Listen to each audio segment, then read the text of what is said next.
Un mois après le mariage de ma fille, le photographe m'a appelé et a chuchoté « Monsieur, j'ai remarqué quelque chose de terrible sur les photos. Venez immédiatement, seul, et ne dites rien à votre fille. » Avant de continuer, veuillez vous abonner à la chaîne et nous dire d'où vous nous écoutez dans les commentaires. Le téléphone a sonné juste au moment où je m'asseyais avec mon café. Mardi matin, maison calme. Le rapport financier est allé sur mon bureau. Le genre de moment paisible que j'avais mérité après 40 ans à bâtir Reynolds Hardware. 3 magasins à travers Phoenix. De bonnes affaires, une bonne vie. J'ai failli ne pas répondre au numéro inconnu. Monsieur Reynolds. La voix de la femme tremblait. C'est Caroline Tornon. J'ai photographié le mariage de Jacqueline le mois dernier. Je dois vous voir immédiatement, seul. S'il vous plaît, ne le dites pas à votre fille. Ma main s'est crispée sur le téléphone. Qu'est-ce qui ne va pas? Je ne peux pas l'expliquer par téléphone, mais j'ai trouvé quelque chose sur les photographies. Quelque chose de très grave. L'air dans mon bureau a changé. Il est devenu plus rare, en quelque sorte. Quel genre de choses? Demain matin, 9 h, à mon studio en ville. S'il vous plaît, Monsieur Reynolds, venez seul. Avant que je puisse répondre, la voix de Wendy a explosé depuis la cuisine. Ben, je te l'ai déjà dit 3 fois. J'ai besoin de cette voiture. Ma Honda est embarrassante.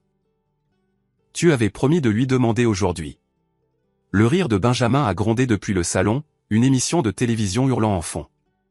J'y serai, ai-je dit au téléphone, entendant à peine ma propre voix. Caroline a expiré. Merci.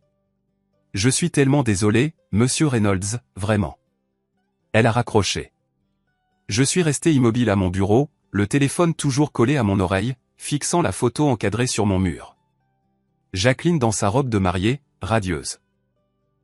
Samuel à ses côtés dans son smoking. Il y a un mois, 65 000 $ que j'avais dépensés pour cette journée. Chaque centime en valait la peine pour voir ma fille aînée heureuse. Quelque chose de très grave sur les photographies. Papa. Wendy est apparue à ma porte, un téléphone dans une main, les clés de voiture dans l'autre. Tu m'as entendu? J'ai besoin d'argent pour une nouvelle voiture. La Honda a 7 ans, et c'est humiliant.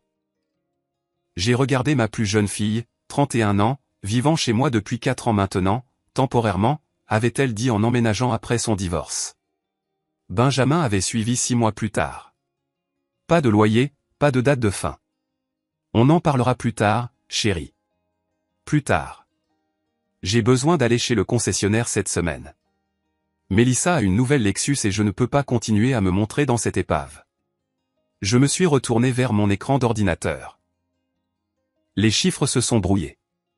Papa, tu m'écoutes? Plus tard. Wendy. Elle a soufflé et a disparu. Ses pas ont martelé les escaliers. Une porte a claqué. J'ai pris mon café. Froid maintenant. Par la fenêtre de mon bureau, la matinée de Paradis Valley s'étendait, lumineuse et sans nuages. La chaleur de juillet commençait déjà à monter. Tout semblait normal. Mais quelque chose n'allait pas. La journée s'est écoulée lentement. J'ai essayé de me concentrer sur les rapports d'inventaire, les projections trimestrielles, les horaires de paie. Mon esprit revenait sans cesse à la voix tremblante de Caroline. Le mariage avait été parfait, n'est-ce pas? Jacqueline rayonnait. Samuel avait été attentionné. La cérémonie au jardin botanique, la réception dans ce complexe hôtelier haut de gamme, tout était élégant, de bon goût, cher. Qu'est-ce qui pouvait bien clocher avec les photographies? Vers midi, Benjamin est entré dans mon bureau sans frapper. Il ne frappait jamais. Il entrait comme si l'endroit lui appartenait. Salut, PA. Wendy dit que tu fais des manières pour la voiture. Je n'ai pas levé les yeux de mon ordinateur. J'ai dit qu'on en discuterait plus tard. Ouais, mais elle y tient vraiment. Peut-être que tu devrais juste lui donner l'argent, pour avoir la paix. Il s'est appuyé contre le cadre de ma porte, les bras croisés. 38 ans, pas de travail. Vivant de l'allocation de ma fille, ce qui signifiait vivre à mes crochets. Benjamin, je travaille. Bien sûr, bien sûr. Je disais juste ça. Femme heureuse, vie heureuse, non? Il a souri et est parti. femme heureuse. Il n'avait jamais épousé Wendy. 4 ans ensemble, vivant dans ma maison, et il ne pouvait pas se donner la peine de l'officialiser. Mais il avait des opinions sur la façon dont je devais dépenser mon argent. Je me suis levé et je suis allé à ma fenêtre. En bas, ma piscine scintillait, inutilisée. La maison d'amis où Wendy et Benjamin séjournaient se trouvait à l'autre bout de la propriété. Entrée séparée, cuisine complète, 2 chambres. Je l'avais fait construire en pensant que des petits-enfants en visite pourraient l'utiliser un jour. Pas de petits-enfants, juste Wendy et Benjamin. L'après-midi a glissé vers le soir. J'ai réchauffé des restes de pâtes, j'ai mangé seul au comptoir de ma cuisine pendant que Benjamin occupait mon salon et que Wendy appelait quelqu'un en vidéo à l'étage, son rire perçant à travers le plafond. À 19h30, on a sonné à ma porte. Jacqueline se tenait sur mon perron, parfaite comme toujours. Blazer sur mesure, genre de créateur, ce sourire qu'elle avait hérité de sa mère. Mon aînée, ma réussite, directrice marketing, belle maison, enfin, un appartement pour le moment, mariée à Samuel Fischer, banquier d'affaires. Salut, papa. Elle m'a embrassé sur la joue et est passée devant moi pour entrer dans la maison. J'étais dans le quartier. J'ai pensé m'arrêter. De Paradise Valley à son appartement de Scottsdale, ce n'était pas le quartier, mais je ne l'ai pas mentionné. Elle s'est installée sur mon canapé, a croisé les jambes, a regardé le salon comme si elle l'évaluait. Comment vas-tu? Tu as l'air fatigué. Longue journée, les affaires. Elle a pris une photo encadrée sur ma table d'appoint. Elle et Wendy, enfant. L'a étudiée. L'a reposée, légèrement décentrée. Samuel et moi cherchons une maison. Nous avons trouvé un endroit incroyable à Scottsdale. 4 chambres, piscine, vue sur la montagne. Absolument parfait. Je me suis assis dans le fauteuil en face d'elle, j'ai attendu. Le problème, c'est qu'il faut agir vite. Le marché est compétitif en ce moment. Nous avons besoin d'aide pour la compte. Elle a souri chaleureusement. 40 000 $. Tu comprends, n'est-ce pas? Après tout ce que tu as dépensé pour le mariage, c'est juste pour compléter le tableau. Pour nous aider à commencer notre vie ensemble correctement. 40 000 $, dit comme si elle me demandait d'emprunter mon camion. Quelque chose s'est serré dans ma poitrine. Ce sentiment de vide de tout à l'heure s'est amplifié. 40 000 $, ai-je répété. C'est un problème? Une légère pointe est apparue dans sa voix. Si légère que la plupart des gens ne l'auraient pas remarqué. Papa, nous devons agir vite. Le marché est compétitif. Je pensais que tu voudrais nous aider à commencer notre vie ensemble correctement. J'ai regardé ma fille. Je l'ai vraiment regardée. Les vêtements de marque, les ongles manucurés, la chaleur étudiée qui n'atteignait pas tout à fait ses yeux. Laisse-moi y réfléchir, chérie. Son sourire a vacillé une seconde. Réfléchir, papa. C'est important. Samuel et moi. Je dois d'abord examiner certaines choses. Elle s'est levée brusquement. D'accord, mais ne prends pas trop de temps. Nous ne pouvons pas perdre cette maison. Elle a attrapé son sac à main, m'a embrassé à nouveau sur la joue, plus froidement cette fois. Je t'aime, papa. Appelle-moi bientôt. J'ai regardé sa Mercedes s'éloigner, debout sur le seuil de ma porte. 40 000 $, annoncé comme si j'avais déjà accepté, comme si mon argent était son argent. Le rire de Benjamin a résonné depuis le salon, les meilleurs moments sportifs sur ma télévision, sa bouteille de bière laissant des traces de condensation sur ma table basse. Je suis rentré, mais quelque chose avait changé. La maison semblait différente. Ou peut-être que je la voyais clairement pour la première fois. Mon téléphone était sur la table du hall où je l'avais laissé. Le numéro de Caroline était toujours dans le journal d'appel. Demain matin, son studio. Quoi qu'elle ait trouvé sur ses photos de mariage, j'avais le sentiment que cela expliquerait cette sensation de vide qui se propageait dans ma poitrine. J'ai pris le téléphone et j'ai regardé le dernier texto de Jacqueline. Merci de comprendre pour la maison, papa. Je t'aime. Je n'avais rien accepté, mais elle l'avait supposé. Ils supposaient tous. Je suis parti de la maison avant que Wendy ne se réveille. Je ne voulais pas de questions. Je ne voulais pas que Benjamin me demande où j'allais avec ce regard qu'il avait. Comme si tout ce que je faisais nécessitait son approbation dans ma propre maison. Le trajet jusqu'au centre-ville de Phoenix a duré 25 minutes. Trafic du mardi matin, I-51 Sud, puis les rues de la ville jusqu'au studio de Caroline. Un entrepôt reconverti dans le quartier des Arts. Son nom sur une plaque de laiton à côté de la porte. Mes mains étaient stables sur le volant, mais mon esprit rejouait sa voix au téléphone. Quelque chose de très grave. Je me suis garé de l'autre côté de la rue, je suis resté assis dans le camion un instant. Quoi qu'il y ait à l'intérieur de ce studio, quoi que Caroline ait trouvé, cela expliquerait la demande désinvolte de Jacqueline de 40 000 $. Cela expliquerait le sentiment de vide que je portais depuis le mariage.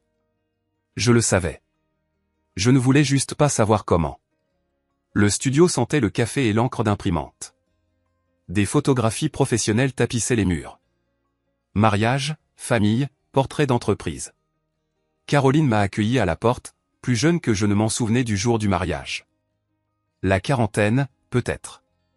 Main nerveuse, yeux désolés. Monsieur Reynolds, merci d'être venu. Elle a verrouillé la porte derrière moi. J'ai tout préparé dans la salle de montage. Je l'ai suivi à travers l'espace de la galerie jusqu'à une pièce plus petite dominée par un grand moniteur et du matériel informatique. Des portfolios de mariage empilés sur des étagères. La fenêtre donnait sur une ruelle. La lumière du matin filtrait à travers une vitre poussiéreuse. Puis-je vous offrir un café, de l'eau? Je vais bien. Je n'allais pas bien. S'il vous plaît, montrez-moi simplement. Elle a hoché la tête et s'est assise devant son ordinateur. Je suis resté debout derrière sa chaise. Monsieur Reynolds, j'ai failli ne pas vous appeler. J'ai hésité pendant des jours, mais si j'étais à votre place, je voudrais savoir. S'il vous plaît, comprenez que je n'ai pas cherché ça. Ma gorge s'est serrée. Montrez-moi. Ses doigts ont bougé sur le clavier. Le moniteur s'est rempli d'images du mariage de Jacqueline. La cérémonie. Ma fille marchant dans l'allée. Samuel attendant à l'hôtel. Les invités souriant. Tout était beau. Tout était parfait. Ce sont les clichés standards, a dit doucement Caroline. Ce que vous avez vu au mariage, ce que tout le monde a vu. Elle a cliqué sur le dossier suivant. 2 heures avant la cérémonie. J'étais au restaurant du lieu de réception en avance, pour tester les expositions, calibrer le matériel. Il y a une terrasse qui donne sur la cour. Un autre clic. Je prenais des photos à travers une fenêtre, en ajustant les paramètres de lumière. L'image est apparue. Mes mains ont agrippé le dossier de sa chaise. Samuel, mon gendre, dans son smoking, pas encore boutonné correctement, pressé contre une femme aux cheveux roux. Pas ma fille, l'embrassant, ses mains dans ses cheveux, ses bras autour de son cou. Pas une étreinte amicale. Pas un adieu à une vieille amie. Intime, possessif, familier. Combien de temps avant la cérémonie? Ma voix semblait lointaine. Vous êtes certaine de l'heure? 2 heures avant. Les métadonnées sont ici. Date, heure, coordonnées GPS.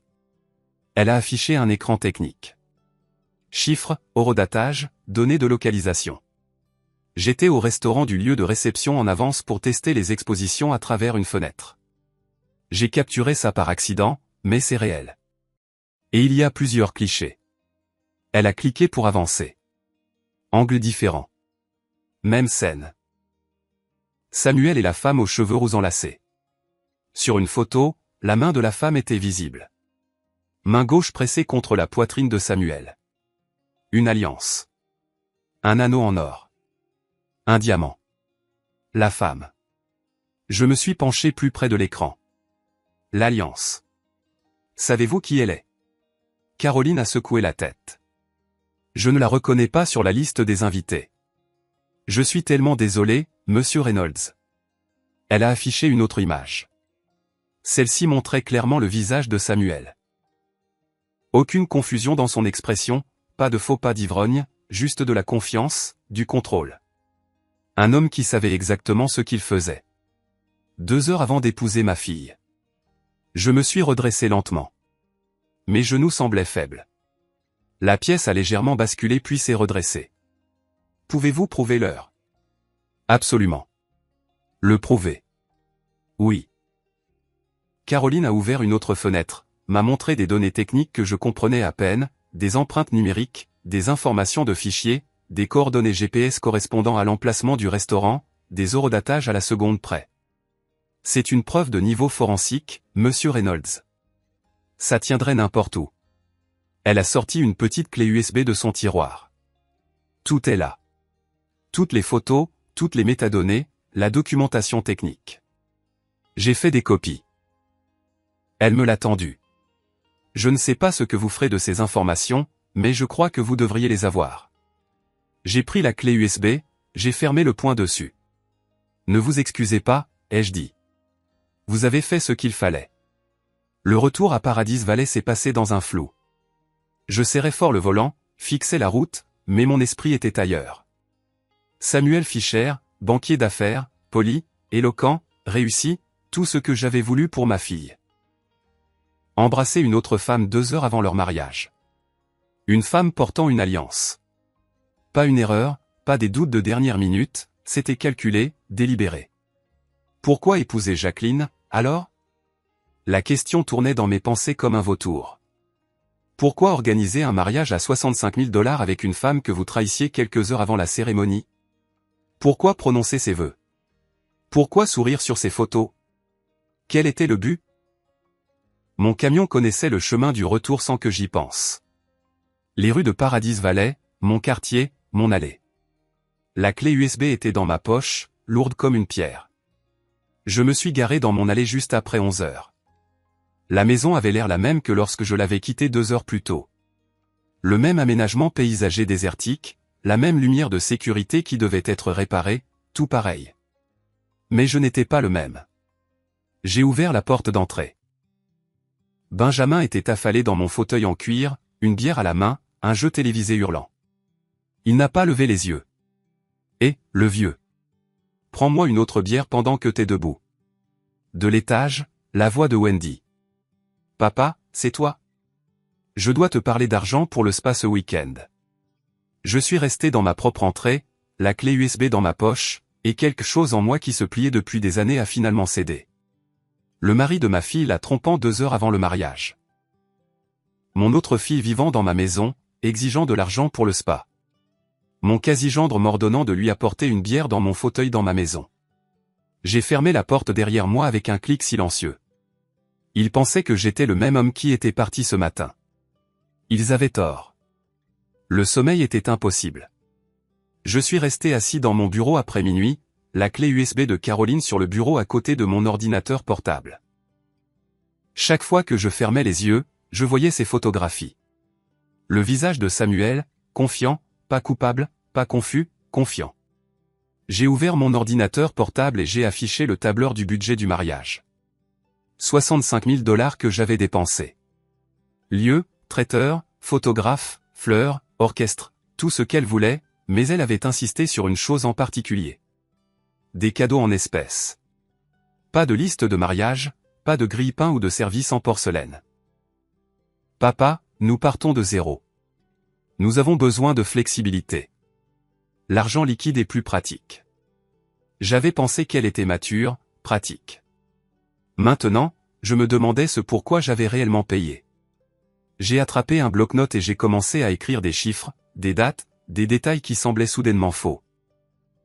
La liste des invités comptait 200 personnes, principalement mes associés, mes amis, des gens qui connaissaient Jacqueline depuis l'enfance, chaque enveloppe à la réception. Je me souvenais de la table des cadeaux qui débordait. Jacqueline avait engagé quelqu'un spécifiquement pour les collecter, les compter, les cataloguer. 45 000 $ en espèces et en chèques. Elle m'avait dit le total la semaine après le mariage, en riant de leur bonne fortune. Samuel et moi sommes si bénis, papa. Tout le monde a été si généreux. J'ai noté ce chiffre, je l'ai entouré. Puis je me suis souvenu d'autre chose. Mon partenaire commercial, Marcus Chen, avait remis un chèque directement à Samuel lors de la réception. Bienvenue dans la famille, mon fils. Commence ta vie comme il se doit. J'étais là. 15 000 $. Marcus était riche, généreux envers les gens qu'il respectait. Samuel avait empoché ce chèque et avait souri. Merci, monsieur. Nous n'oublierons pas cela. 60 000 $ au total d'un seul mariage pour un couple supposé démarrer dans la vie. Pourquoi épouser Jacqueline, alors? J'ai fixé cette question sur mon bloc-notes.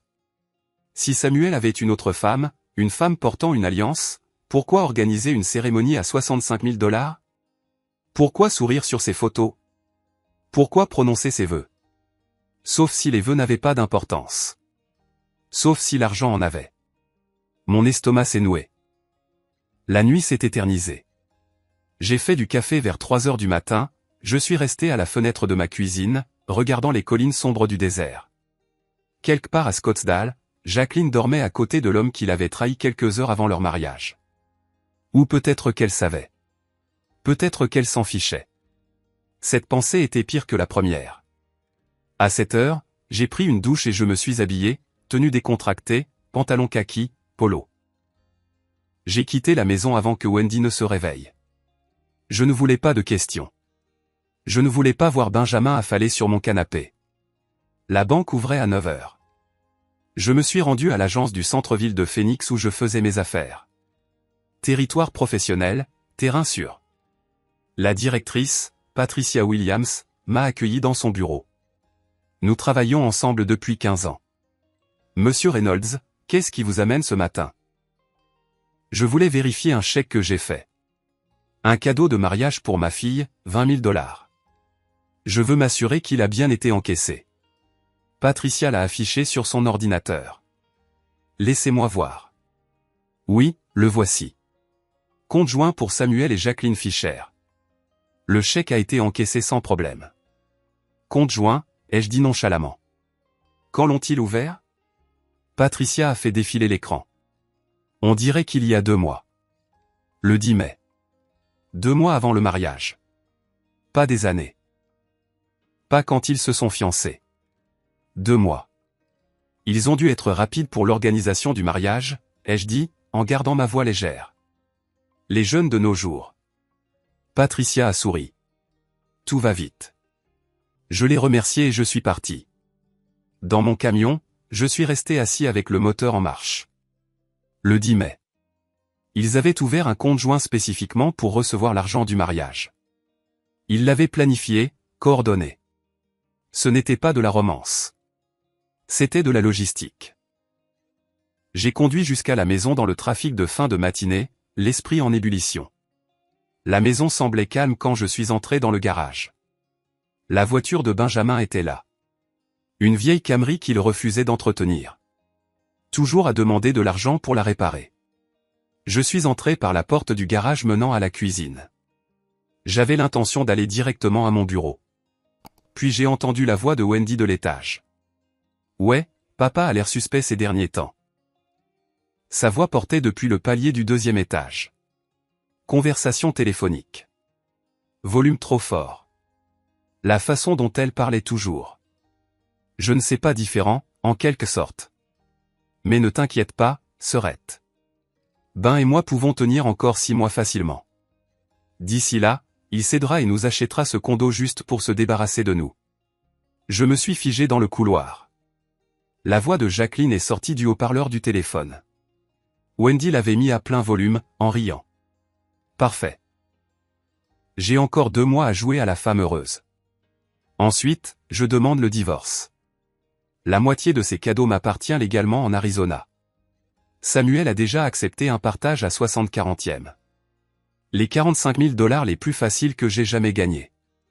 Ma main a trouvé le mur, pour me stabiliser. Wendy a ri. Et la petite amie de Sam ne sait même pas pour le plan. C'est parfait. Papa est tellement occupé à être fier de ton mariage. Il ne voit rien. Garde-le distrait, a dit Jacqueline. Fais-lui croire que tu as besoin de quelque chose de gros. De cette façon, quand je demanderai la compte pour la maison, ça ne semblera pas excessif en comparaison. Je m'en occupe déjà. Je lui ai demandé une nouvelle voiture hier. Il avait l'air agacé. Mais il finira par céder. Il le fait toujours. Je me suis reculé. Silencieux, prudent. Chaque pas mesuré jusqu'à ce que j'atteigne mon bureau. J'ai fermé la porte, je me suis appuyé contre elle. Mes mains tremblaient. 2 filles, toutes 2 menteuses, toutes 2 m'utilisant. L'une planifiant un divorce pour voler l'argent du mariage. L'autre squattant ma maison. Faisant passer le temps jusqu'à ce que je les achète. Jouer à la femme heureuse. Les 45 000 $ les plus faciles que j'ai jamais gagnés. J'avais failli laisser faire. Failli signer à Jacqueline ce chèque de 40 000 $ pour l'acompte de sa maison. Failli. Je me suis assis devant mon ordinateur, j'ai tapé « Avocat immobilier Phoenix Arizona ». Le nom de Robert Mackenzie est apparu en 3e position dans les résultats de recherche. 25 ans d'expérience, droit immobilier, fiducie familiale, protection des actifs.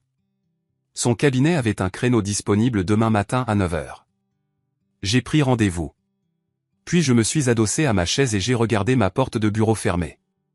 Derrière elle, Wendy était probablement encore au téléphone. Benjamin était probablement encore planté sur mon canapé.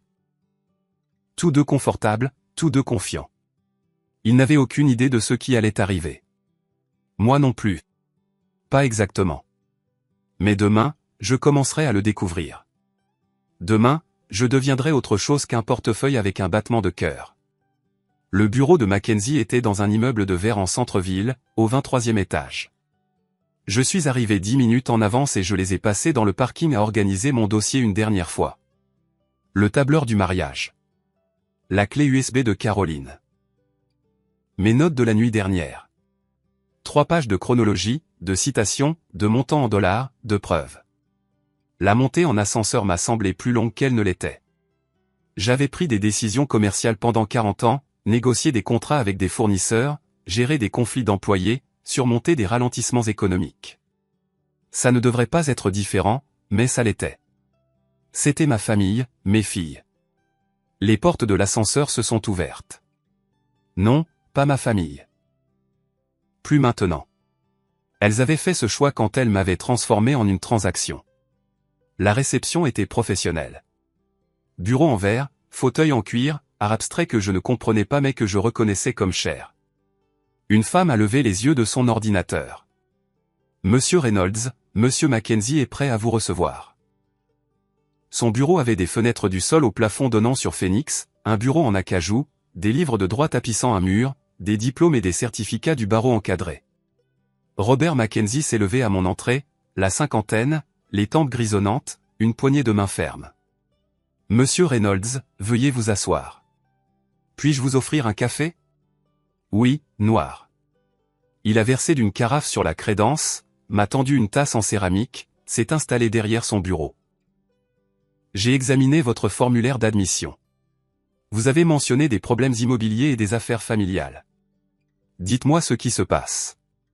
Commencez où cela vous semble le plus logique. J'ai posé mon dossier en manille sur son bureau. L'ai ouvert méthodiquement. Il y a un mois, j'ai payé pour le mariage de ma fille, 65 000 $. Il y a 3 jours, le photographe m'a montré des photos de mon gendre avec une autre femme 2 heures avant la cérémonie. Hier, j'ai découvert que le mariage de ma fille était une arnaque pour collecter des cadeaux en espèces et les partager. Le stylo de Mackenzie s'est arrêté au-dessus de son bloc-notes. Quand vous dites planifier, vous avez des preuves que votre fille et son mari avaient l'intention de divorcer dès le début? J'ai surpris une conversation téléphonique de ma plus jeune fille avec sa sœur. Citation, encore 2 mois et je demande le divorce. La moitié des cadeaux est légalement à moi. Samuel a déjà accepté un partage à 60/40. Ce sont les mots exacts de ma fille. J'ai fait glisser la clé USB sur son bureau. Les photos de l'affaire sont ici. Métadonnées incluses. Horodatage, coordonnées GPS, tout. Mackenzie a inséré la clé dans son ordinateur, a cliqué sur les fichiers. Son expression n'a pas changé, mais sa mâchoire s'est légèrement crispée. Et votre plus jeune fille, Wendy? Elle vit dans ma maison depuis 4 ans, avec son petit ami. Pas de loyer, pas de bail, des demandes d'argent constantes. J'ai sorti mes notes manuscrites. L'appel téléphonique d'hier, elle a dit à Jacqueline qu'il tiendrait encore 6 mois jusqu'à ce que je leur achète un condo. Mackenzie a pris des notes, a entouré des détails spécifiques, a souligné, 4 ans, et, pas de bail. Monsieur Reynolds, en Arizona, la loi sur la propriété est très claire. Votre maison est votre propriété. S'il n'y a pas de contrat de location écrit, et vous avez indiqué qu'il n'y en a pas, vous avez le droit d'entamer une procédure d'expulsion. Le délai standard est de 30 jours après un avis écrit. Et ma plus jeune fille, son petit ami, ils y vivent depuis 4 ans sans payer de loyer. Peuvent-ils contester cela? Pas avec succès. Sans bail, ils sont essentiellement des invités qui ont abusé de leur séjour. La loi de l'Arizona protège les propriétaires. L'avis de 30 jours est une courtoisie, pas une négociation. Quelque chose s'est détendu dans ma poitrine. Une courtoisie, pas une négociation. Mackenzie a sorti un livre épais de son étagère. Le code de la propriété de l'Arizona, ouvert à une section marquée, l'a tourné pour que je puisse lire. Je me suis penché en avant, j'ai parcouru le texte juridique, exigence de location résidentielle, délai de préavis, procédure d'expulsion. C'est simple, a dit Mackenzie. Nous rédigeons un avis formel. Vous le remettez en main propre ou par courrier recommandé. Ils ont 30 jours pour quitter les lieux. S'ils refusent, nous déposons une requête auprès du tribunal pour leur expulsion. Étant donné l'absence de tout contrat de location, les juges statuent rapidement sur ces cas. Et pour le reste? J'ai levé les yeux du livre. Mes actifs, mon entreprise. Je ne veux pas qu'ils obtiennent quoi que ce soit quand je ne serai plus là. Ils ont clairement montré que je ne suis qu'une ressource pour eux. Mackenzie a fermé le code de la propriété. C'est là qu'une fiducie irrévocable devient précieuse. Nous transférons vos actifs, maison, participation commerciale, épargne, dans une fiducie gérée par un fiduciaire professionnel. Vous gardez le contrôle de votre vivant, mais après votre décès, la distribution suit vos instructions. C'est beaucoup plus difficile à contester qu'un simple testament. Plus difficile à contester, ai-je répété. Presque impossible si elle est correctement structurée. Un testament peut être contesté. Les gens invoquent une influence indue, une incompétence mentale, toutes sortes d'arguments. Une fiducie irrévocable correctement exécutée, établie alors que vous êtes clairement compétent et agissez librement, c'est une norme juridique entièrement différente. Je me suis adossé. Quand pouvons-nous commencer? Mackenzie a souri légèrement. La première vraie émotion qu'il ait montrée. Aujourd'hui. J'aurai besoin que vous signiez un accord d'engagement.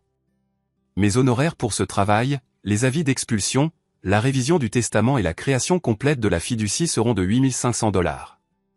Le travail sur la fiducie seul coûte généralement 6 000 $. Mais étant donné la nature connectée de votre situation, je peux offrir un tarif forfaitaire, 8 500 $. J'avais dépensé 65 000 $ pour un faux mariage, 45 000 $ supplémentaires collectés par ma fille et son mari complice. Des dizaines de milliers de plus sur 4 ans pour soutenir Wendy et Benjamin. C'est acceptable. Mackenzie a sorti des documents de son tiroir. Contrat d'engagement, structure des honoraires, calendrier, estimation. Nous aurons les avis d'expulsion rédigés d'ici vendredi matin. Vous les remettrez ce week-end.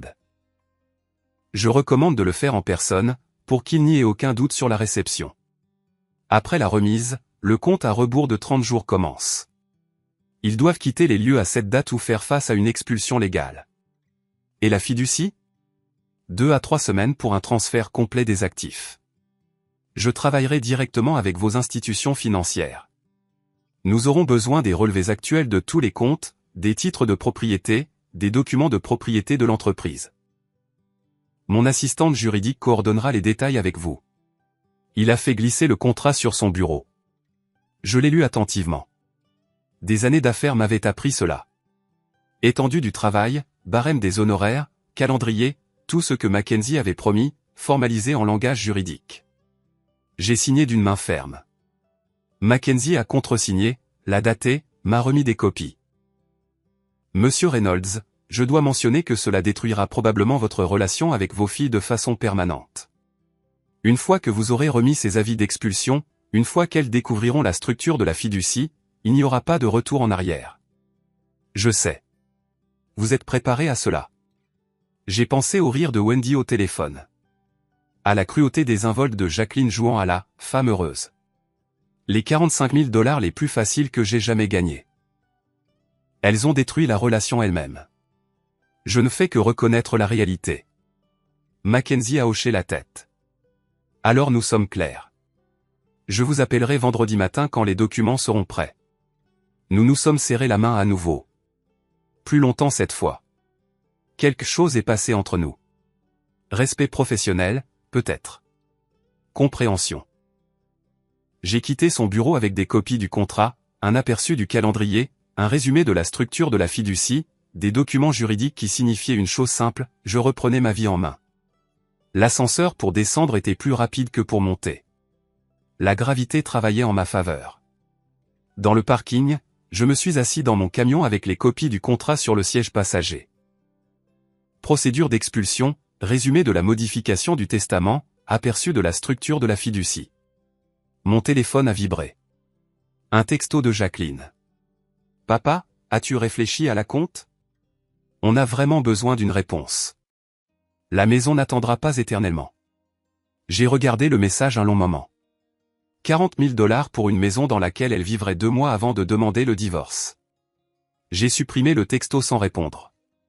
Puis j'ai démarré le camion et je suis rentré chez moi.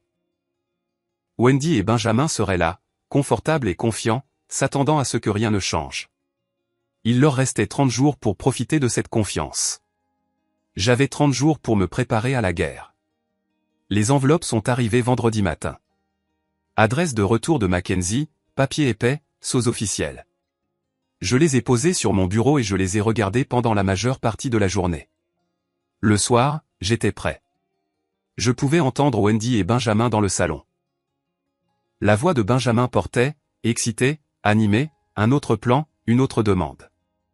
J'ai pris les enveloppes et j'ai marché dans le couloir. Ils étaient sur le canapé, à l'aise. Benjamin gesticulait, Wendy hochait la tête. Ma télévision, mon canapé, mon salon. Et les brasseries artisanales sont en plein essor en ce moment, disait Benjamin. Le marché de Phoenix est parfait.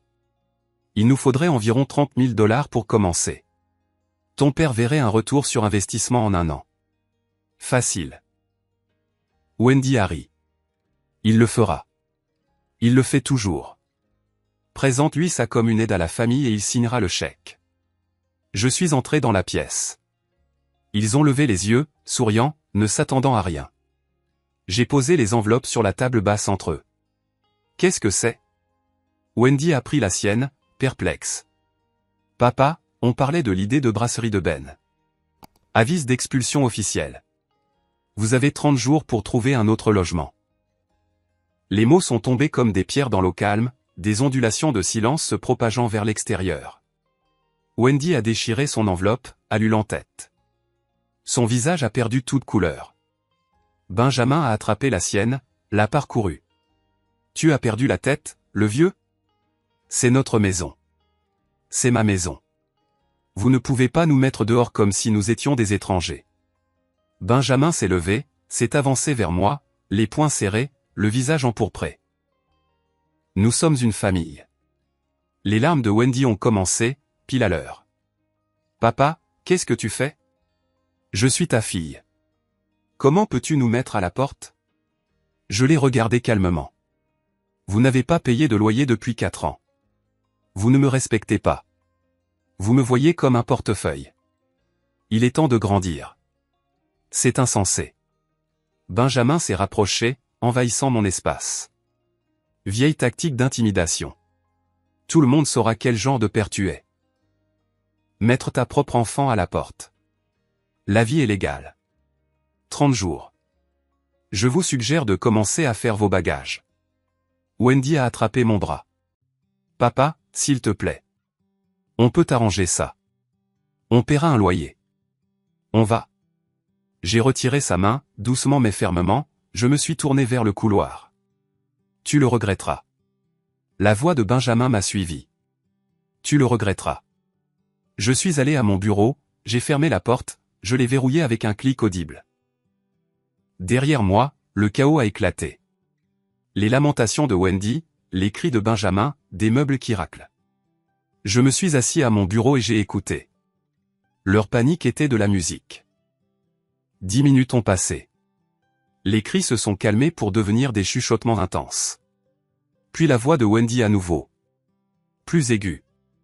Appel téléphonique. J'ai collé mon oreille à la porte. Il nous a donné des papiers d'expulsion. 30 jours. Pause.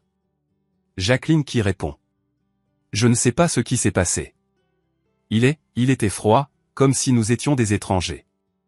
Pause plus longue. Nous devons faire quelque chose. La voix de Jacqueline est passée par le haut-parleur du téléphone. Calme, stratégique. Je ne pouvais pas distinguer les mots, mais le ton était clair. En mode planification. D'accord. Oui, demain. Amen Samuel. On va trouver une solution. Encore des murmures. Puis la voix de Benjamin, plus basse mais venimeuse. Il va le regretter.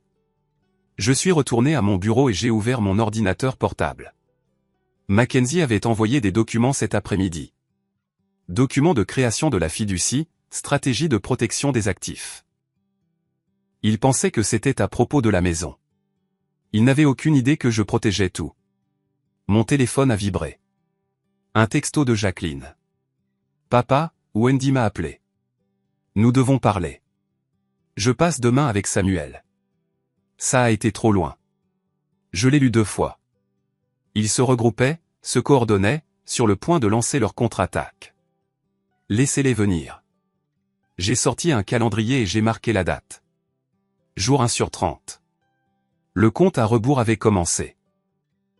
Dans le salon, Wendy pleurait encore. Benjamin faisait les 100 pas. Je pouvais entendre ses pas. D'avant en arrière. D'avant en arrière. Ils avaient vécu ici pendant 4 ans sans contribuer un seul dollar. 4 ans à traiter ma maison comme un hôtel. 4 ans de demande, de manque de respect et de supposition. 30 jours restants pour profiter de ce privilège. J'ai regardé à nouveau les documents de la fiducie de Mackenzie. 2 à 3 semaines avant la finalisation. Le timing serait serré, mais ça marcherait. Au moment où il réaliserait toute l'étendue de ce que j'avais fait, il serait trop tard pour l'arrêter. Un autre texto de Jacqueline. On va arranger ça. Ne t'inquiète pas, elle n'envoyait pas ce texto à moi. Elle l'envoyait à Wendy. Mais Wendy a dû lui montrer mon numéro aussi, car un 3e message est arrivé. Papa, je sais que tu es contrarié par quelque chose. Parlons comme des adultes demain. Parlez comme des adultes. La femme qui prévoyait de divorcer de son mari dans 2 mois pour voler les cadeaux de mariage voulait parler comme des adultes. J'ai éteint mon téléphone. Demain, ils viendraient avec leur spectacle. Fille concernée, gendre diplomate, arguments raisonnés, manipulation émotionnelle. J'avais déjà vu le documentaire. Je savais comment ça se terminait. Derrière la porte de mon bureau, la maison est finalement devenue silencieuse. Wendy et Benjamin étaient probablement montés pour élaborer une stratégie, ou pleurer, ou boire. Je m'en fichais. J'ai ouvert un carnet et j'ai commencé à écrire, documentant la soirée. Leurs réactions, leurs menaces, l'agressivité de Benjamin, les larmes de Wendy, tout ce dont Mackenzie pourrait avoir besoin si cela finissait au tribunal. Le stylo se déplaçait régulièrement sur la page. Factuel, détaillé, impassible. Quelque part durant la 4e année de leur résidence, j'avais cessé d'être un père pour devenir un distributeur automatique. Maintenant, je n'étais ni l'un ni l'autre. J'étais un propriétaire exerçant ses droits légaux, et il me restait 29 jours pour me préparer à tout ce qui allait suivre. Samedi matin, je suis descendu pour trouver Wendy en peignoir, affalée sur le canapé. Papa. Sa voix était faible, théâtrale. Je ne peux pas me lever. Mon cœur bat la chamade. Le stress de cette expulsion. Je pense que tu devrais appeler un médecin. Benjamin planait à proximité, les bras croisés, posture protectrice, tous deux observant ma réaction. Je suis passé devant eux pour aller à la cuisine. Il y a des médicaments contre le rhume dans l'armoire, ai-je dit sans m'arrêter. Derrière moi, silence. Puis l'expiration frustrée de Wendy. J'ai versé du café et l'ai emporté à mon bureau.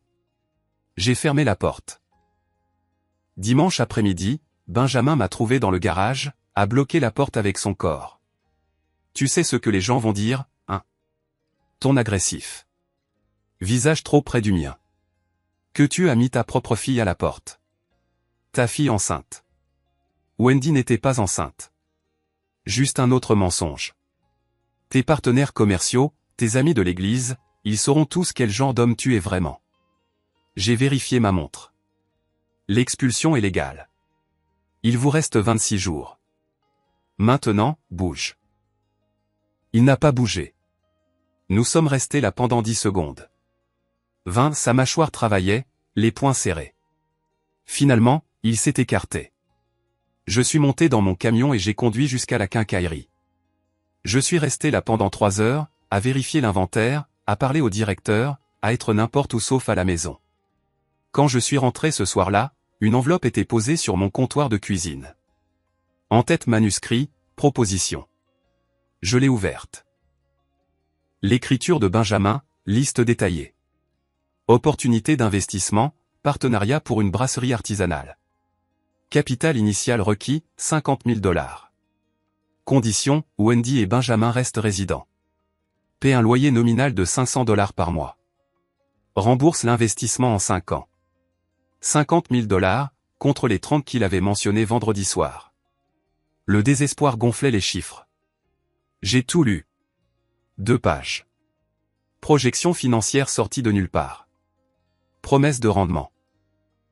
Garantie d'harmonie familiale. En bas, cela résout tout. Nous restons, vous profitez. La famille reste unie. Je l'ai plié, je suis allé dans le salon où ils attendaient, et je la leur ai rendue. Non. Le visage de Wendy s'est décomposé. Papa, on essaie de faire un compromis. Non, ai-je répété et je suis retourné à mon bureau avec mon dîner. À travers le mur, j'ai entendu leurs chuchotements frustrés, leurs accusations, leur incrédulité, le bruit de la vaisselle qui claque. Lundi et mardi se sont passés de la même manière. Wendy alternait entre larmes et silence. Benjamin oscillait entre menaces et marchandage. J'ai maintenu ma routine. Travail, maison, bureau, repas seul. Leur présence est devenue un bruit de fond. Mercredi soir, Jacqueline est arrivée. Elle avait appelé cet après-midi. Papa, on vient dîner. Samuel et moi. Il faut qu'on parle en famille. Pas une demande, une annonce. Ils sont arrivés à 18 h. Jacqueline portait des sacs de course. On cuisine ce soir. Tu travailles trop dur. Samuel a souri. Poignée de main ferme. Horus. J'espère que ça ne te dérange pas qu'on débarque comme ça. Jacqueline était inquiète. La famille devrait se soutenir dans les moments difficiles. Ils ont pris possession de ma cuisine. Jacqueline coupait des légumes. Samuel mettait la table. Wendy est sortie de l'étage. Maquillage parfait. Aucun signe de sa maladie. Benjamin est apparu, fraîchement douché, jouant l'adulte raisonnable. Une intervention soigneusement mise en scène. Nous nous sommes assis pour le repas qu'ils avaient préparé. Poulet, riz, salade. Belle présentation. Jacqueline a versé du vin. Samuel a fait la conversation sur son travail de vendeur de voitures. Tout le monde jouait la normalité. Puis Jacqueline a changé de vitesse. Papa, cette maison doit être beaucoup à gérer seule. Toutes ces pièces, le jardinage, l'entretien. As-tu pensé à quelque chose de plus petit? Un joli condo? J'ai coupé mon poulet. Mâché lentement. Samuel a repris le fil. Le marché immobilier est fort en ce moment. Les maisons à Paradis Valley se vendent vite. Tu pourrais en tirer le meilleur prix. Aider à mettre tout le monde à l'aise. Voilà. Jacqueline a touché le cadre photo sur la table d'appoint. L'a ajusté. Geste territorial. On t'aiderait à déménager, bien sûr. Et les bénéfices que tu obtiendrais, ce serait bien de les partager avec la famille. Aider Wendy et Ben à démarrer. Aider Samuel et moi avec notre acompte pour la maison. Tout le monde y gagne. La maison. Il voulait l'argent de la vente de la maison, pas un héritage un jour. Maintenant. La réalisation s'est faite avec une clarté parfaite. Papa, je dis juste que tu vieillis. Ne serait-ce pas plus facile d'avoir quelque chose de gérable? Moins de responsabilité. J'ai posé ma fourchette, je les ai regardés chacun leur tour. Jacqueline, Samuel, Wendy, Benjamin. 4 visages, 4 masques différents, un seul objectif. Je ne vends pas ma maison. Jacqueline a ri légèrement. Une pointe de nervosité en dessous. Papa, personne ne te met la pression. On s'inquiète juste. Je me suis levé. Merci pour votre inquiétude. Je vais bien. Bonne nuit. Le bruit de ma chaise qui racle, la marche jusqu'à mon bureau, la porte qui se ferme. Derrière moi, un silence choqué, puis des chuchotements urgents. J'ai attrapé mon téléphone et j'ai composé le numéro de portable de Mackenzie. J'ai besoin de vous voir ce soir. C'est urgent. Je serai au bureau dans 30 minutes. J'ai attendu d'entendre leur voiture partir. La Mercedes de Jacqueline, puis la Camry de Benjamin qui suivait, se coordonnant, planifiant leur prochain mouvement. J'ai pris mes clés et j'ai conduit jusqu'au centre-ville. Le bureau de Mackenzie était éclairé. La fenêtre du 23e étage brillait. Il m'a rejoint dans le hall. Il coordonne une stratégie pour acquérir mes actifs, ai-je dit pendant que nous montions dans l'ascenseur. L'expulsion a déclenché quelque chose. Maintenant, ils veulent que je vende la maison, que je partage les bénéfices. Le dîner de ce soir était une reconnaissance. Dans son bureau, Mackenzie a sorti de nouveaux documents. Alors nous accélérons la création de la fiducie. Tout, maison, entreprise, épargne, est transféré à une gestion professionnelle. Vous gardez le plein contrôle de votre vivant. Mais après votre décès, la distribution suit vos instructions exactes. Ils ne peuvent pas la contester. Ils ne peuvent pas la manipuler. À quelle vitesse pouvons-nous agir? Je commencerai la paperasse demain. Nous changerons également immédiatement les bénéficiaires de vos comptes bancaires. Retirons complètement vos filles. 5 000 $ pour la création de la fiducie, mais ça vaut chaque centime. Faites-le. Il a affiché des formulaires sur son ordinateur. Autorisation de changement de bénéficiaire. Aperçu de la structure de la fiducie. J'ai tout signé. Signatures électroniques, attestées légalement. 40 minutes plus tard, je suis parti avec des copies de tout. Le trajet de retour m'a semblé différent, plus léger en quelque sorte. Je suis arrivé vers minuit. La maison était sombre, sauf la lampe du salon. À l'intérieur, Wendy et Benjamin étaient allés se coucher. Des verres de vin vides sur ma table basse. Ils avaient probablement passé la soirée à comploter avec Jacqueline en haut-parleur. Laissez-les comploter. J'avais des copies des documents de la fiducie dans ma mallette. Mackenzie commencerait les transferts d'actifs demain. D'ici 3 semaines, tout ce que j'avais construit serait protégé. Mon téléphone affichait 3 appels manqués. Jacqueline, pas de message. Elle savait que quelque chose avait changé ce soir. Peut-être sentait-elle que la conversation du dîner en avait trop révélé. J'ai pensé à leur performance. Le numéro de diplomate de Samuel. La suggestion de Jacqueline de vendre la maison. Tout le monde y gagne. Tout le monde sauf moi. Ils avaient mal calculé. Ils pensaient que j'étais un vieil homme faible qu'ils pouvaient manipuler pour qu'il renonce au travail de sa vie. J'en avais fini d'être faible. 26 jours avant que Wendy et Benjamin ne partent. 3 semaines avant que la fiducie ne soit finalisée. Ils avaient ce temps pour profiter du sentiment d'avoir encore un levier. J'avais ce temps pour m'assurer qu'ils ne me manipuleraient plus jamais. 2 semaines s'étaient écoulées depuis que j'avais signifié l'avis d'expulsion. 15 jours restaient. J'ai mis la table de la salle à manger moi-même ce soir-là. 5 couverts. La bonne porcelaine que je n'avais pas utilisée depuis que mes filles étaient enfants.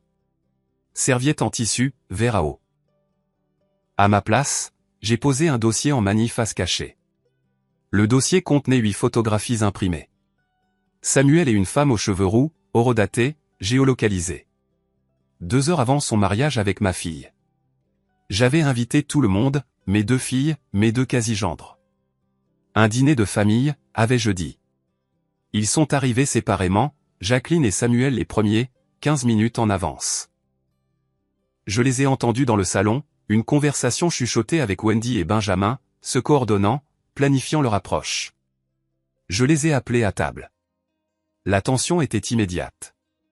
Ils se sont assis, ont échangé des regards, ont attendu. J'ai servi du poulet rôti et des légumes. Un repas simple, rien d'élaboré. Il ne s'agissait pas d'hospitalité. Nous avons mangé dans un silence quasi total pendant 10 minutes. Fourchette raclant les assiettes, verre à eau levée, le son d'une normalité forcée. Puis Jacqueline a commencé. Papa, on a tous discuté. La situation avec Wendy, c'est stressant pour tout le monde. Peut-être qu'il est temps de penser à simplifier les choses, la maison, l'entreprise. C'est beaucoup pour une seule personne. Samuel a hoché la tête, en soutien. Horus, personne ne dit que tu ne peux pas gérer. On veut juste aider. Vendre au bon moment sur ce marché. On pourrait t'aider à tout organiser. Rendre les choses faciles. Wendy s'est penchée en avant, voix douce. Papa, on s'inquiète pour toi. Tout seul ici. Un joli condo ne serait-il pas mieux? Moins d'entretien, moins de stress. J'ai posé ma fourchette, j'ai attrapé le dossier en manille. Avant de continuer, il y a quelque chose que vous devriez voir. Jacqueline l'a pris. Méfiante. Qu'est-ce que c'est? J'ai bu une gorgée d'eau. Des photographies de votre mariage. Particulièrement intéressantes sont les photos de Samuel avec une femme aux cheveux roux 2 heures avant la cérémonie sur la terrasse du restaurant. Le visage de Samuel s'est vidé. Ce n'est pas. Jacqueline a ouvert le dossier. J'ai regardé ses yeux parcourir la première image, puis la deuxième. Son expression s'est durcie comme de la pierre. Où as-tu eu ça? J'ai ignoré la question. J'ai aussi surpris une conversation téléphonique entre toi et Wendy. Laisse-moi citer. Encore 2 mois et je demande le divorce. La moitié des cadeaux est légalement à moi. Samuel a déjà accepté un partage à 60/40. Ce sont tes mots exacts, Jacqueline. La main de Wendy a volé à sa bouche. Benjamin s'est à moitié levé. Tu nous as espionnés. Tu n'avais pas le droit. J'ai levé une main, paume vers l'extérieur. Arrête. Benjamin s'est assis. J'ai créé une fiducie irrévocable. Ma maison, mon entreprise, mes économies, tout est maintenant protégé. Après ma mort, vous recevrez le minimum requis par la loi de l'Arizona, pas un centime de plus. La voix de Jacqueline s'est élevée.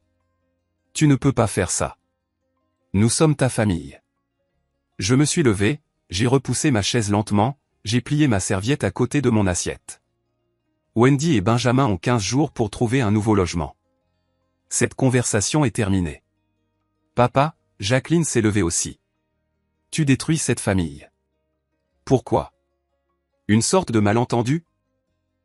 Je me suis arrêté à l'embrasure de la porte de la salle à manger. Je ne me suis pas retourné. Je ne détruis rien.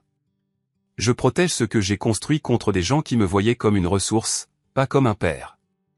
J'ai marché dans le couloir jusqu'à mon bureau, j'ai fermé la porte, je l'ai verrouillée. Derrière moi, les voix ont éclaté. Jacqueline qui criait. Les protestations défensives de Samuel. Wendy qui pleurait. Les jurons colériques de Benjamin. Je me suis assis à mon bureau et j'ai ouvert mon ordinateur portable. Un email de Mackenzie envoyé il y a 1 heure. Document de la fiducie prêt pour la signature finale. Pouvez-vous passer demain matin? J'ai répondu, 9 heures. De la salle à manger, la dispute continuait. Jacqueline exigeant que je sorte. Benjamin menaçant de défoncer la porte. Menace vide. Les sanglots de Wendy portaient dans le couloir. Ils pouvaient se disputer toute la nuit. Ça ne changerait rien. Les photos étaient sur la table. La vérité était dite. La fiducie était presque terminée. 15 jours avant que Wendy et Benjamin ne quittent ma maison. Quel que soit le temps qu'il faudrait pour que le mariage frauduleux de Jacqueline et Samuel s'effondre de lui-même. J'avais passé 2 semaines à les regarder manipuler, comploter, se coordonner, à les regarder traiter ma maison comme leur terrain de jeu et mon portefeuille comme leur propriété. Maintenant, ils savaient que je les avais observés en retour, et j'avais déjà gagné. Bureau de Mackenzie à 9 heures le lendemain matin. Jennifer Chan était déjà là, une spécialiste en planification successorale qu'il avait fait venir pour finaliser la fiducie. Monsieur Reynolds, elle m'a serré la main. La cinquantaine, professionnelle, efficace. Des papiers étalés sur la table de conférence comme une forteresse juridique. Tout est prêt pour votre signature. Je me suis assis et j'ai commencé à signer. Page après page, initiale ici, signature complète là, transfert de la résidence principale, des intérêts commerciaux, des comptes bancaires, des portefeuilles d'investissement, tout se déplaçant dans la structure de la fiducie irrévocable. Ceci transfère votre maison à la gestion de la fiducie, a expliqué Jennifer. À votre décès, la distribution suit ses instructions. Exigence légale minimale à la famille immédiate. Le reste aux œuvres de bienfaisance que vous avez sélectionnées. Et mes filles ne peuvent pas contester cela. Elles peuvent essayer. Sa voix était certaine. Mais les fiducies irrévocables sont extrêmement difficiles à renverser. C'est aussi protégé que des actifs peuvent l'être. J'ai signé la dernière page. Fait. 40 ans de travail. Protégé. Je suis rentré chez moi en me sentant plus léger que je ne l'avais été depuis des mois. Les 13 jours suivants sont devenus une masterclass en guerre psychologique. Jour 2, j'ai trouvé ma cafetière brisée sur le sol de la cuisine. Benjamin se prélassait à table. Journal étalé devant lui. Oh, ça, il a haussé les épaules. Ça m'a glissé des mains ce matin. Les accidents, ça arrive. J'ai balayé le verre sans commentaire. 11 jours, ai-je dit, en jetant les morceaux à la poubelle. Jour 4. J'ai entendu Wendy parler à Madame Patterson par-dessus la clôture du jardin. Notre voisine. J'ai observé depuis la fenêtre. Wendy s'essuyait les yeux avec un mouchoir, geste dramatique. Il nous met à la porte sans nulle part où aller. Je ne sais pas ce qui lui a pris. Madame Patterson avait l'air mal à l'aise. Je suis sûr que vous et votre père allez arranger les choses, ma chère. Je ne sais pas. Il a changé. C'est comme s'il n'était plus la même personne. Je me suis détourné de la fenêtre. Laissez-la faire son spectacle pour les voisins. Ça ne changeait rien. Jour 7. Jacqueline est arrivée avec une femme portant un porte-bloc. Papa, voici le docteur Morrison. C'est une psychologue. On a pensé que ça pourrait t'aider de parler. Je suis resté debout, les bras croisés. Je n'ai accepté aucune conversation. La femme a souri professionnellement. Monsieur Reynolds, votre fille s'inquiète des changements de comportement récents. Des décisions soudaines, couper les ponts avec la famille.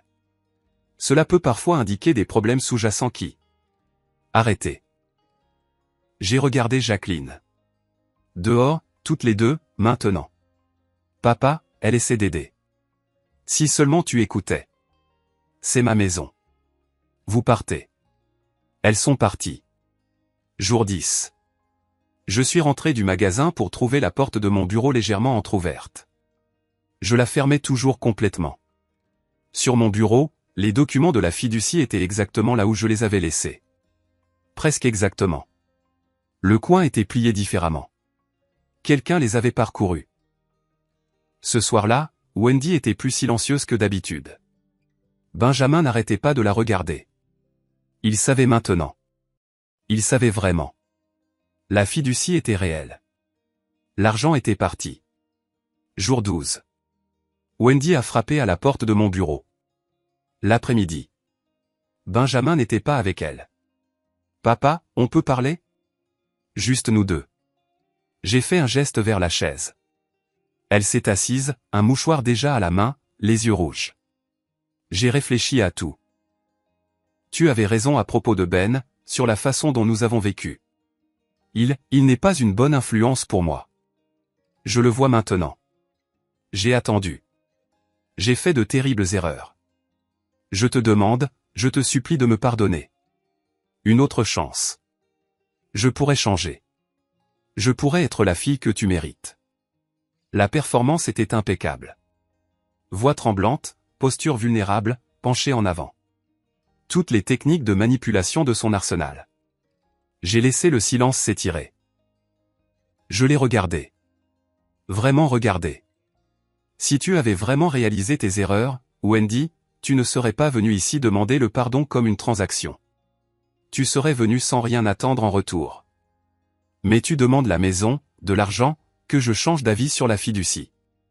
Non, je veux juste. Tu veux que je croie que Benjamin t'a corrompu, que tu es une victime. Mais je vous ai entendu au téléphone avec Jacqueline planifier ça. Vous riez, toutes les deux, de me manipuler. Son visage a changé. Les larmes se sont arrêtées. La voix est devenue dure. Très bien. Très bien. Tu veux être seul? Sois seul. Mais ne t'attends pas à ce qu'on se soucie de ce qui t'arrive. Je ne me suis pas levé, je n'ai pas réagi. 8 jours, Wendy, commence à faire tes bagages. Elle s'est retournée et est sortie. La porte a claqué assez fort pour faire trembler le cadre. À travers le plafond, je l'ai entendu marteler les escaliers. La voix de Benjamin qui questionnait. Puis la réponse en colère de Wendy, des mots étouffés, mais le ton clair. Elle lui disait que ça n'avait pas marché, que je ne céderais pas, qu'il devait réellement trouver un appartement. La réalité qui finissait par percer. J'ai sorti mon calendrier. 8 jours avant la date limite d'expulsion. Mackenzie avait déjà pris des dispositions avec le shérif s'il refusait de partir volontairement. Mon téléphone affichait un texto de Jacqueline. J'espère que tu es heureux. Tu as détruit cette famille. Je l'ai supprimé sans répondre. Le document de la fiducie était dans le tiroir de mon bureau, signé, notarié, classé. Chaque actif que j'avais passé 40 ans à construire, protégé. La maison était à moi. L'entreprise était en sécurité. Mon testament reflétait mes choix, pas leurs attentes. 8 jours de plus de leur présence. 8 jours de plus de guerre psychologique. Je ne ressentais plus rien. Puis le silence, l'espace, la paix. Pour la première fois en 4 ans, j'allais retrouver ma maison. Pour la première fois depuis des mois, j'allais retrouver ma vie. Le 30e jour. Je me suis garé dans mon allée à 10 heures ce matin-là. Le véhicule du shérif est arrivé 30 secondes derrière moi. La voiture de Mackenzie a suivi. Nous avions coordonné cela, officiel, légal, pas de place pour la discussion. L'adjoint Martinez est sorti. La quarantaine, expérimenté, professionnel. Nous avions parlé au téléphone 2 fois. Il connaissait la situation. Monsieur Reynolds, il m'a serré la main. Faisons ça. Mackenzie nous a rejoints, sa mallette à la main. Tout est en ordre. L'avis d'expulsion a été correctement signifié. Les 30 jours se sont écoulés. Ils sont officiellement en situation d'intrusion maintenant. Nous avons marché ensemble jusqu'à ma porte d'entrée, ma maison, ma propriété. Mais j'ai quand même frappé. 3 coups fermes. Silence. Puis la voix étouffée de Benjamin, allez-vous-en. Vous ne pouvez pas faire ça. Martinez s'est avancé, la main posée sur sa ceinture de service. Monsieur, c'est l'adjoint Martinez du bureau du shérif du comté de Maricopa. Je suis ici pour faire appliquer un ordre d'expulsion légale. Ouvrez la porte maintenant ou je serai forcé de l'ouvrir moi-même. Cela devient une intrusion criminelle. C'est votre choix. Une longue pause. Une discussion chuchotée à l'intérieur. Puis la porte s'est entr'ouverte. Le visage de Wendy est apparu. Yeux rouges. Expression de défi essayant de masquer la panique. Martinez a poussé la porte plus largement. Est entré professionnellement. Mackenzie et moi avons suivi. Le salon ressemblait à une zone de guerre. Des vêtements éparpillés partout. Des boîtes de pizza empilées sur ma table basse. Des canettes de bière. Le chaos. Mais pas de carton de déménagement. Rien de prêt. Vous n'aviez pas l'intention de partir, n'est-ce pas? Martinez a inspecté la pièce, prenant des notes. Très bien, vous avez 2 heures pour récupérer vos effets personnels. C'est-à-dire les vêtements, les objets personnels, pas de meubles, pas d'accessoires. Le compte à rebours commence maintenant. 2 heures? La voix de Wendy est montée dans les aigus. C'est impossible. Vous avez eu 30 jours, madame. 2 heures, c'est généreux. Benjamin est apparu de la cuisine, mal rasé, en colère. C'est insensé. Nous avons des droits. La voix de Mackenzie a tranché. Vous n'avez aucun droit sur cette propriété. Pas de bail, pas de contrat de location, pas de titre de propriété. C'est le dernier jour. Benjamin m'a regardé. Tu fais vraiment ça? À ta propre fille. Je n'ai pas répondu. Pas besoin. Martinez a vérifié son téléphone. 2 heures à partir de maintenant. Ce qui a suivi a été un chaos au ralenti. Wendy fourrant frénétiquement des vêtements dans des sacs poubelles, pleurant par intermittence. Benjamin jetant des choses dans un sac de sport avec des mouvements agressifs, marmonnant des jurons sous son souffle. Après tout ce qu'on a fait pour lui, a dit Benjamin assez fort pour que je l'entende. Vivre seul dans cette immense baraque comme un avare. La voix de Martinez s'est faite plus sèche. Monsieur, c'est la propriété de Monsieur Reynolds. Je vous suggère de vous concentrer sur vos bagages et de garder vos commentaires pour vous. Je suis resté dans l'embrasure de la porte, j'ai regardé, je n'ai pas aidé, je n'ai pas parlé, j'ai simplement été le témoin de leur démantèlement de leur résidence non autorisée, morceau par morceau. Wendy a essayé de croiser mon regard à plusieurs reprises. Le manuel de la manipulation était toujours ouvert, mais j'avais mémorisé chaque page, je connaissais chaque astuce, je ne tombais dans aucun piège. 2 heures plus tard, ils ont porté les derniers sacs jusqu'à leur voiture. Une vieille berline, cabossée, déjà en difficulté financière. À la voiture, Wendy s'est retournée. Dernière tentative. Tu le regretteras. Quand tu seras seul et que tu auras besoin d'aide, ne viens pas pleurer chez nous. J'ai rencontré ses yeux, calmes, certains. Je ne le ferai pas, ils sont partis, la voiture de Wendy disparaissant dans la rue, emportant avec elle leur présence, leurs exigences, leurs manipulations. Je suis resté sur le seuil de ma porte, ma maison, vraiment la mienne, pour la première fois en 4 ans. Martinez m'a remis des papiers. Ils sont officiellement partis. S'ils reviennent sans permission, appelez immédiatement. C'est une intrusion criminelle. Merci, adjoint. Mackenzie m'a serré la main. Bien joué, Horus. La plupart des gens cèdent avant ce stade. Vous avez tenu bon. Après leur départ, j'ai traversé la maison lentement. Le salon où Benjamin s'était vautré. La cuisine où Wendy avait exigé de l'argent. L'étage, où ils avaient occupé la chambre d'amis comme des rois permanents. Vide maintenant. Tout. À moi. Ce soir-là, mon téléphone a sonné. Jacqueline. J'ai hésité à répondre, mais la curiosité l'a emporté. Oui.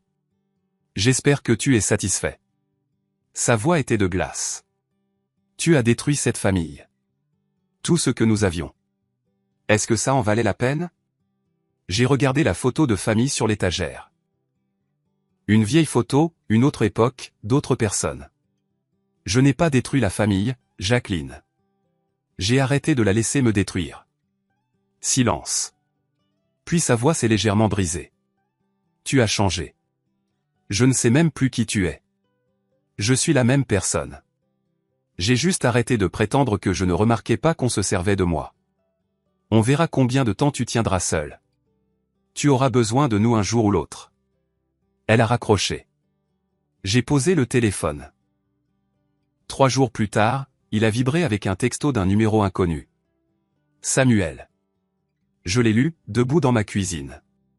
Horus, j'ai vu les photos. Je sais que tu sais. Écoute, Jackie était aussi au courant de ma relation. Tout ce mariage était un arrangement. On divorce de toute façon. Je te demande de ne pas t'en mêler. Je peux faire en sorte que ça vaille la peine pour toi. 10 000 $ pour laisser ça se dérouler tranquillement. Je l'ai lu une fois, je l'ai supprimé, j'ai bloqué le numéro. Jacqueline avait été au courant de la liaison depuis le début. Le mariage entier était une arnaque des deux côtés. Ils l'avaient orchestré ensemble, collecté l'argent, prévu de le partager, et maintenant Samuel voulait me payer pour que je me taise. 10 000 $ pour laisser leur divorce frauduleux se dérouler sans accroc. J'ai regardé mon salon, les meubles que j'avais choisis, le silence que j'avais gagné, l'espace que j'avais reconquis. Il y a 4 ans, j'avais ouvert ma porte à Wendy et Benjamin temporairement. Je les avais laissés prendre le contrôle de ma maison, de ma paix, de ma vie. J'avais payé pour un mariage qui était une transaction commerciale, signé des chèques qui finançaient des combines, cru que j'aidais ma famille alors que je finançais ma propre exploitation. Maintenant, la maison était vide, à part moi. Wendy et Benjamin étaient partis. Jacqueline avait coupé le contact. Samuel envoyait des pots de vin désespérés que je ne daignerais pas honorer d'une réponse.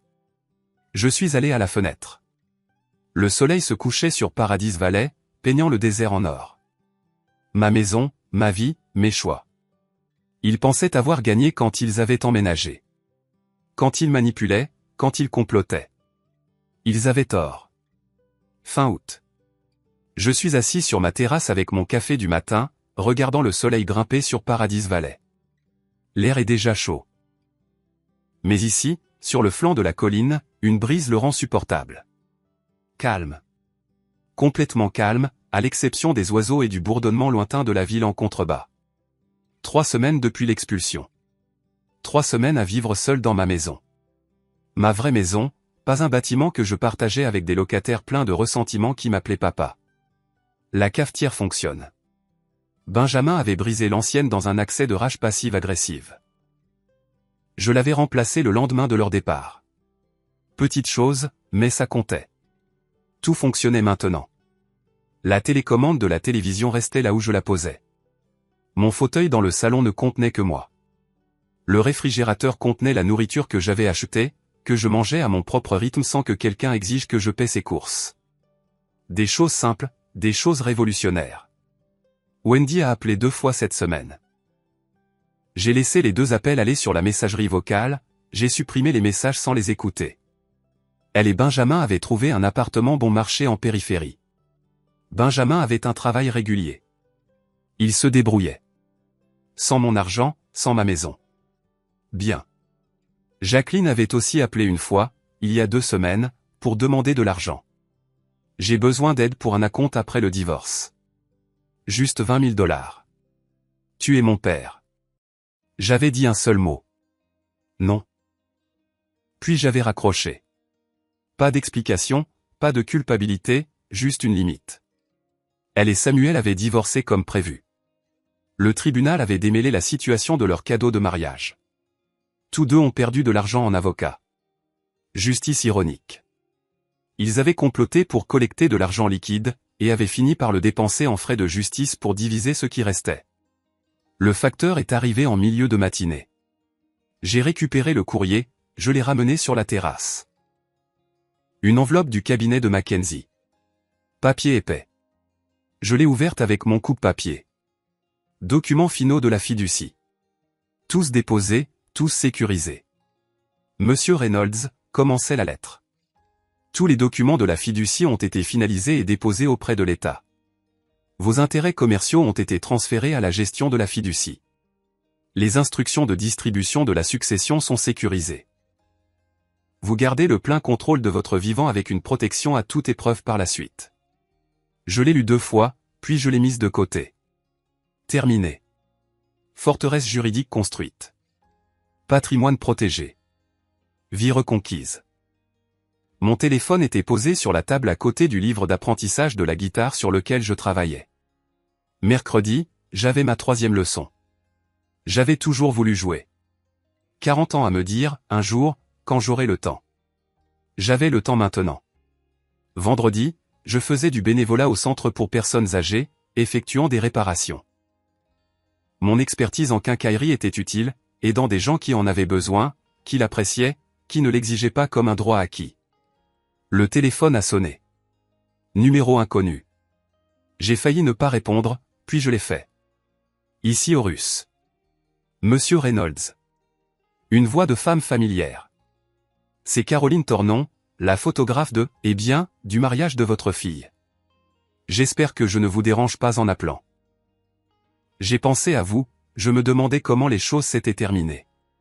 Caroline, la femme qui m'avait montré la vérité. Caroline, non, vous ne me dérangez pas du tout. En fait, je suis content que vous ayez appelé. Soulagement dans sa voix. Je n'étais pas sûr si je devais le faire. Ce jour-là dans mon studio à vous montrer ces photos, j'y ai pensé tellement de fois. J'espère que j'ai fait ce qu'il fallait. Vous l'avez fait. Vous l'avez absolument fait. Ces photos ont tout changé. Vous m'avez donné la vérité quand tout le monde me nourrissait de mensonges. Et comment vont les choses maintenant, si vous me permettez de demander? J'ai regardé la vallée, la lumière du matin, la paix. Les choses vont bien, Caroline. Pour la première fois depuis très longtemps, peut-être des années, les choses vont vraiment bien. Je suis si heureuse de l'entendre. Vous méritez la paix. Je me suis surpris. Aimeriez-vous prendre un café un de ces jours? J'aimerais vous remercier correctement et honnêtement, ce serait juste agréable de parler. Elle souriait. Je pouvais l'entendre. J'aimerais beaucoup. Que diriez-vous de la semaine prochaine? La semaine prochaine, c'est parfait. Après avoir raccroché, je suis resté sur la terrasse. Café avec Caroline la semaine prochaine. Une leçon de guitare mercredi. Bénévolat au centre pour personnes âgées vendredi. Inspection de l'entreprise jeudi. Une vie, une routine construite autour de ce que je voulais, pas de ce que les autres exigeaient. J'ai pensé au parcours, à l'appel de la photographe qui a brisé mes illusions, aux preuves, à la conversation surprise, aux consultations avec l'avocat, à la vie d'expulsion, au dîner de famille où j'avais tout mis à nu, au dernier jour de guerre psychologique, au shérif à ma porte, chaque étape nécessaire, chaque limite essentielle. Mes filles pensaient que j'avais détruit la famille, que j'avais choisi la solitude plutôt que l'amour. Elles avaient tort. Je m'étais choisi moi-même plutôt que leur version de l'amour qui ressemblait étrangement à du vol. J'avais choisi la paix plutôt que l'obligation. J'avais choisi la vérité plutôt que des mensonges confortables. Le soleil est monté plus haut, réchauffant la terrasse. J'ai fini mon café. À l'intérieur, la guitare attendait. Une vie attendait. Un avenir construit sur des fondations honnêtes, pas sur des sables mouvants manipulateurs. Wendy rappellerait. Je le laisserai aller sur la messagerie vocale à nouveau. Benjamin pourrait envoyer un texto. Je le supprimerai. Jacqueline pourrait exiger. Je refuserai. Ils apprenaient à résoudre leurs propres problèmes. J'apprenais à les laisser faire.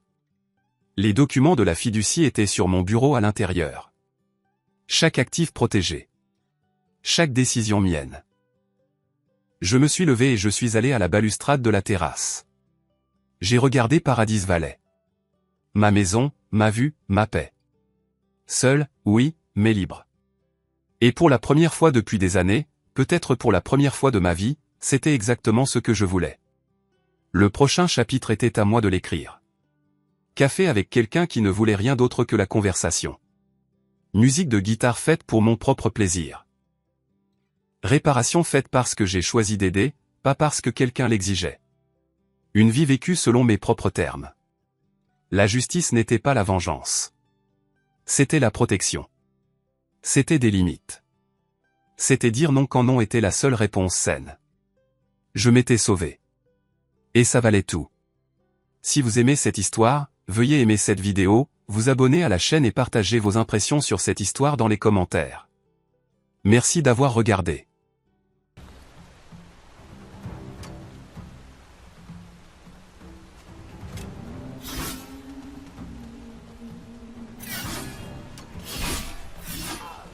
Блять, скайримовость происходит полная.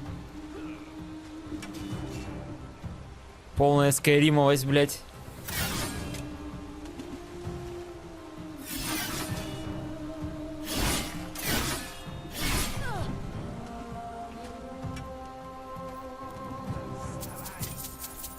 Да похуй, потом полутаю. Да давай, блять, залазь. 10. Понял?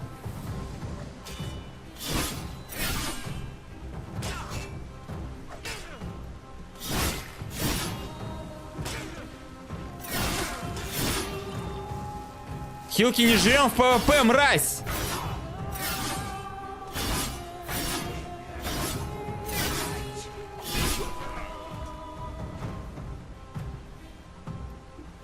Иди сюда. Бля, братан, надо тренировать им.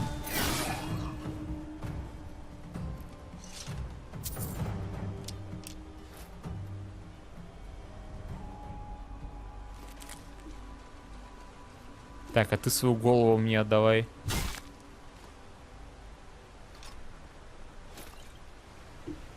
И Хилки, где там твоя подруга? У нее 20 монет было. Стоят изгои на горе. Ебучая.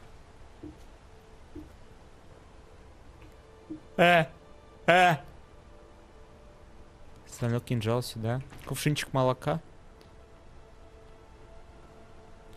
Сука, когда я высплюсь? Чё думаю вообще? Выспаться это реально? О, нихера себе, спрятали кошелек. Я поспал, кстати. Случайно причем натыкал. Так, надо до матраха, блядь, дойти. Маркара. Маркара. Кара-кара. Маркара, бля. Маркара-кара. Птардамс. Чё это за Птардамс? Собака.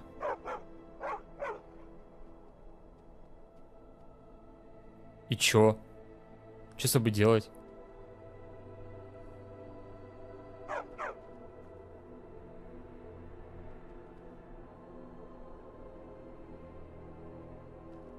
Собака, блядь. Сутулая причем. Ну чё гавкаешь?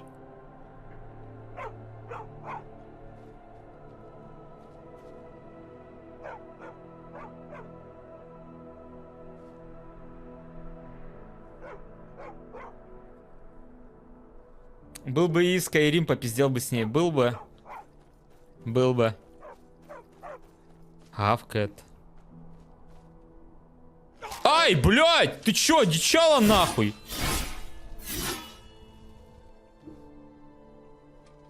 Ну вот так вот, ребят. Повернулся только к собаке спиной, сразу за жопу укусила. Чё за нахуй?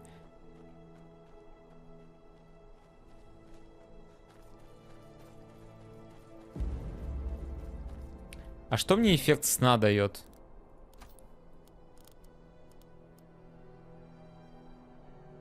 Под эффектом отдыха. А что этот эффект отдыха мне дает? Хм. Заставляя задуматься нахуй.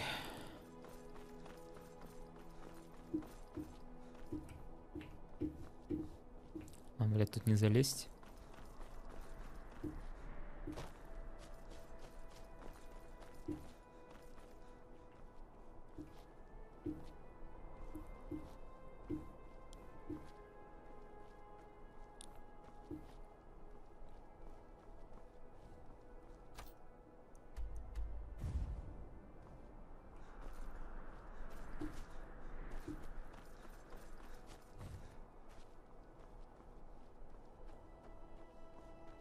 Блять, ну и в говно я какой-то залез, по горам тут ползаю нахуй. Лишь бы от изгоев пизды не получить.